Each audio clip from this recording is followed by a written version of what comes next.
Today we are going to be talking about Benin Republic. In June of this year, I visited Togo and then Benin. The Python Temple in Benin was one of the places I visited.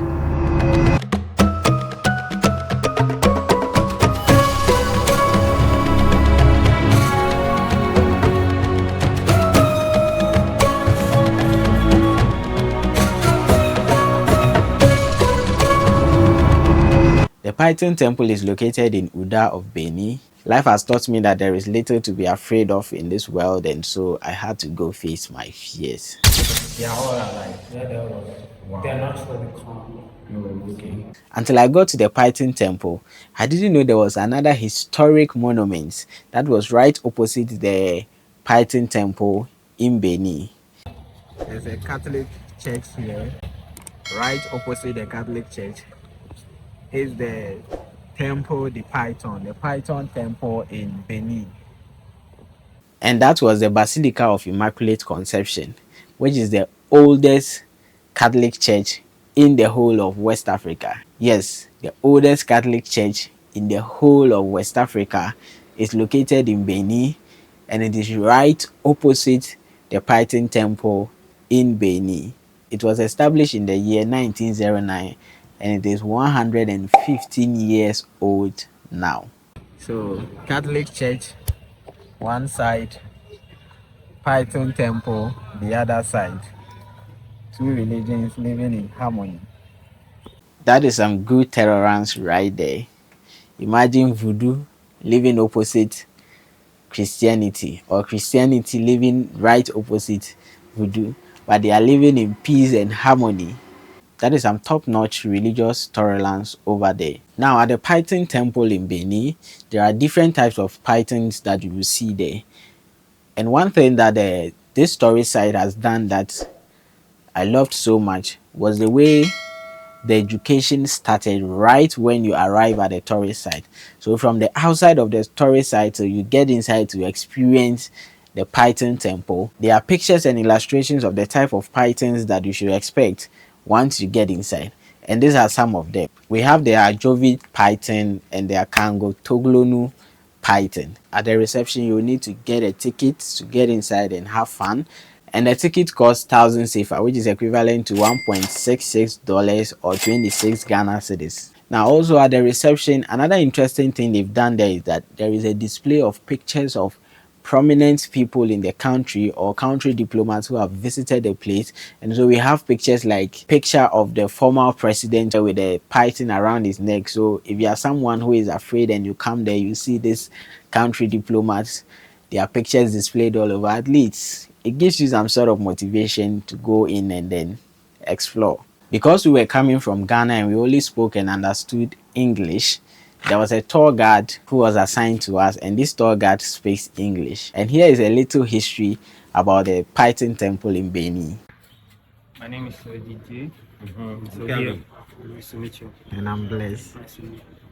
All right, so here you are in a sacred place that existed since 13th century. So here pythons are worshipped here as gods because they protected the crops and the farms of our ancestors against rats, mice, and insects. So that is the main reason why our ancestors here started worshiping pythons as gods. And the worshippers here are recognized through scars. So we know them through scars. You can try to look these statues.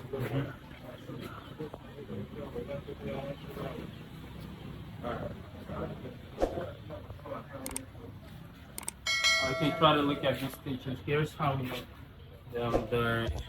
Most of them have scars like this. Two scars on their foreheads and two on each temple, two on each cheeks. Okay. So it all makes 10, and it's because pythons naturally have 10 holes around their jaws. So the holes are represented by scars on the worshippers' faces. Here the worshippers are called Kweda. Kweda is the ethnic group that worships Python. Anyway, Kweda were the former name of the town. So they were formerly called Kweda, but this name has been mispronounced by white colonists who couldn't say Kweda well. And instead of saying that, they say Wida. So Wida is the current name of the town. So this is a tree called Iroko. This is Iroko tree. Uh, it has more than 400 years. So the tree is dead. That is still sacred here. Morocco, dead or alive, stays sacred. So every market days it receives offerings, oil mixed with cornflour, sometimes gold like that can be sacrificed to the tree. So they pour the blood there. The meat is cooked and eaten by the worshippers. So here we have two types of pythons. We have the male, who is called the Tanglipong. He's short, and the female is Tanglitre. The female is long. So you can look behind you. That's how it looks. So yeah, Tangbe means python in our own language. Dre means what is long. The dream means what? What is long? What is long? Oh, okay. Bone means what is short. Okay. That is the difference. So Dangbe is something new that I learned over there. Dangbe means python, Bohu means short, and then Dre means long or lengthy. Yeah, long or lengthy, whatever it is. The hair pythons are naturally harmless. They don't have teeth, no venom, or they're constrictors. Okay. They squeeze and swallow. Due to their length, they can't swallow human beings. Like they're not as big or as huge as boa pythons. Do you know boa constrictors? Yeah. Boa constrictors. They are very huge. Yeah. So these ones are royal pythons, and royal pythons are maximum length is 1.80 or 85 meters. Okay. So they're not that big. They can't swallow human beings. So they only squeeze and swallow rats, mice, swallow insects. So there's no reason to be frightened. None is going to happen. So just stay relaxed. And so the tour guide knows his job. He knows how to assure you. He knows how to calm you down even before you get to where the pythons are displayed or put around your neck and then all of that. But bro, we are talking about pythons here. Charlie, when I see this in the forest or in the bush, I need to run and you are telling me to calm down. So I had to ask him this question. So they've never harmed anybody before? Not in the history. It has never happened. They only they're not aggressive. I don't know. They can't do anything to humans. And they are cold-blooded. They like feeling how body is. He answered and then I became convinced. I said, okay, let's go on and see what we have. There was also a sanctuary there where rituals are performed once a while, and he spoke about that as well. So this is the sanctuary. It is one of the most sacred places of the temple. So this is an old building. It has more than 300 years. It is built in 1717. But to support the authentic wall, we put the pillars around it and changed the roof also. Inside the building, we have the shrine of the Python's deity. So today, the sanctuary is closed. It's because today is not a market day. Okay. So market days are like every 3 days here. So like tomorrow night is gonna be market day, and those who want to pray here, they can come, do offerings. They usually come with let's say drinks, sweet drinks, alcohol, whatever the person feels able to give as offering. Okay. So market days are good days for them. Okay. So when it comes to mistakes, they get purified here. Like when someone mistakenly walks in the sanctuary with shoes, yeah, or hats like that. Like women also in menstrual period, even if they're worshipers, they can go in because it's a sacred place. No one is perfect. It comes and they make mistakes also. So they get purified here. Okay. Okay. So the heart is very low, like it has small entrance. Before someone goes in, the person has to kneel.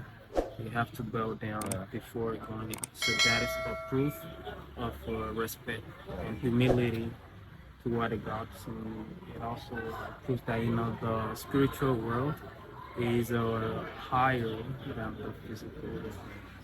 So this is for protection. There is only the priest of the temple who goes in. So this has two doors. That is the difference. This only has one door, and these two doors. So it has entrance and exit. So the entrance is like the positive doors. Or no, I mean negative. Like when the priest goes in, like he drops the negative energies here and goes up to the positive ones. So it's like moving out from negativity to positive. And so, because the pythons have to squeeze and swallow once or twice a month, all the pythons here are let out to go into the community and feed themselves. They don't feed on human beings, so don't be afraid.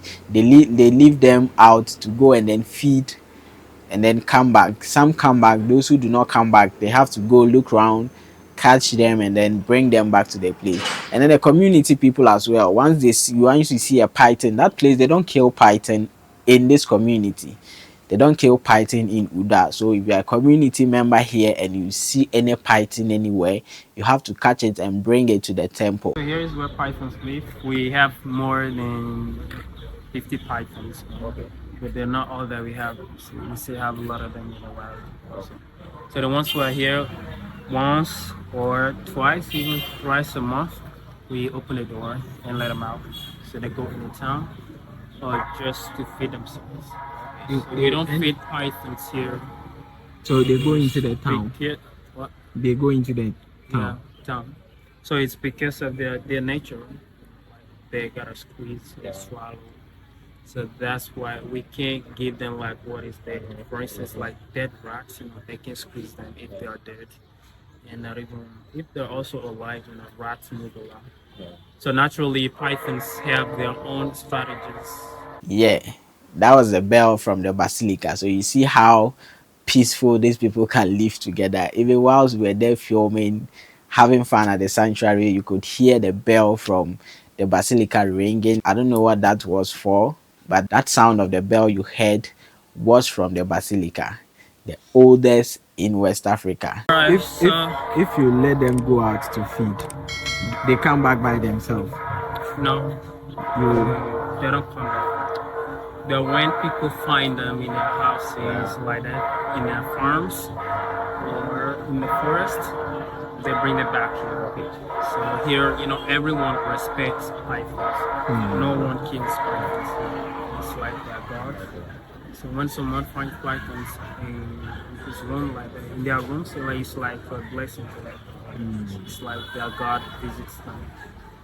So behind this mirror door, that's their cemetery, their graveyard. That's what it is. Okay. So it's only accessible to those who are in the cemetery. Yeah.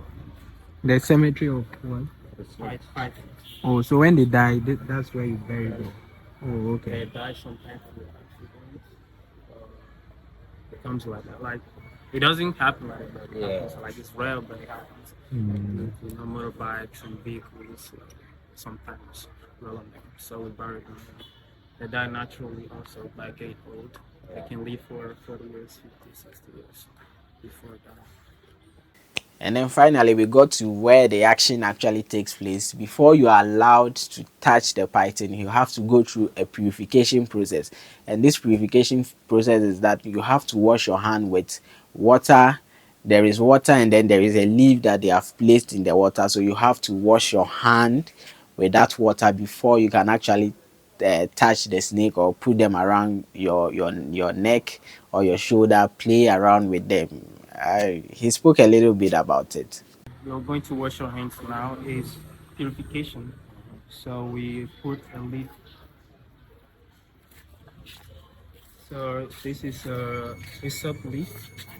Hyssop is a leaf used for purification. So it's only the leaf that we put in the water. So you just wash your hands. It's for purification. So this is normal way. It's not that we are doing something that has energy. We use this You know it, right? mostly in the front of our house. House.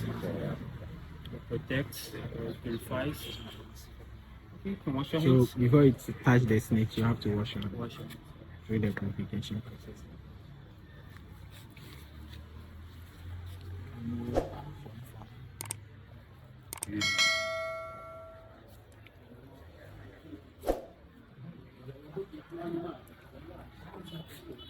Once it was time for action, the issue of who actually puts it around his neck first came up.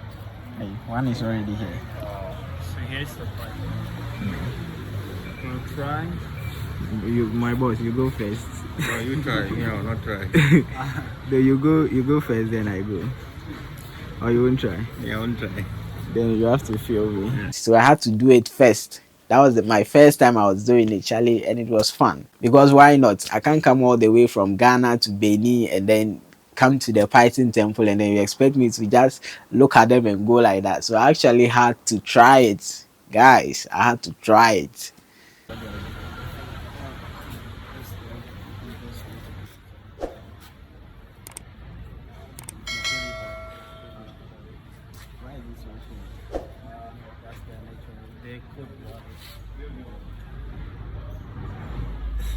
Finally, you are in Wida. So you can be taking the picture by pressing this. Yeah. Yeah, and that was me right there. Tried it on, Charlie. It's if it were to be you. Would you have tried?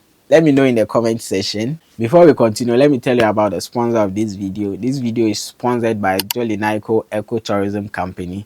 It's an ecotourism company that operates here in Ghana. So if you are in Ghana, you're outside of Ghana, you want to visit Ghana, explore all the tourist sites that we have in Ghana and any tourist site that is in any African country, call the numbers on your screen. They have buses, they have private cars that can take you around, they have international drivers. All your hotel bookings and reservations will be made. Yours is to just come around, have a conversation with them, tell them where you want to go to, and then sit back, relax, let them drive you around and have fun with it. So contact Jolly Naiko Ecotourism Company on the numbers on your screen or visit their website at www.jolly-ecotours.com to book your tourism now. So from the outside, we went into the room where they actually keep the pythons, and there were a number of them over there.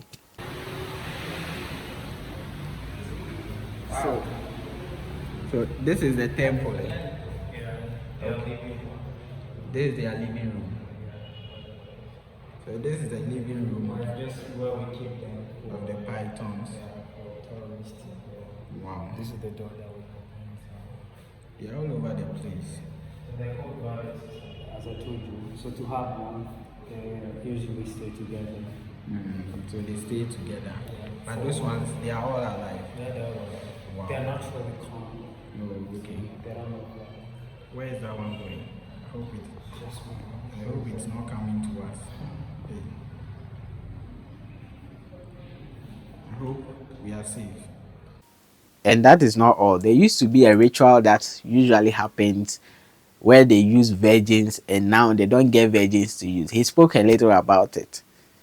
We have a ceremony here that we do once in every 7 years. So it's a purification ceremony. The temple and the town all get purified once in every 7 years. So during the ceremony, they flip the jar. Okay, this jar. This, so it's a sacred jar Okay. called Zenga. It has more than 200 years. Wow. The jar is made in clay. They covered it with cement just to protect it. So when it comes, when they want to do the ceremony, they flip the jar and drop it at the temple's entrance. So the jar gets filled with water brought by 41 virgin girls at the age of 18, chosen by the priestess of the temple. So you can see the drawing showing how it goes.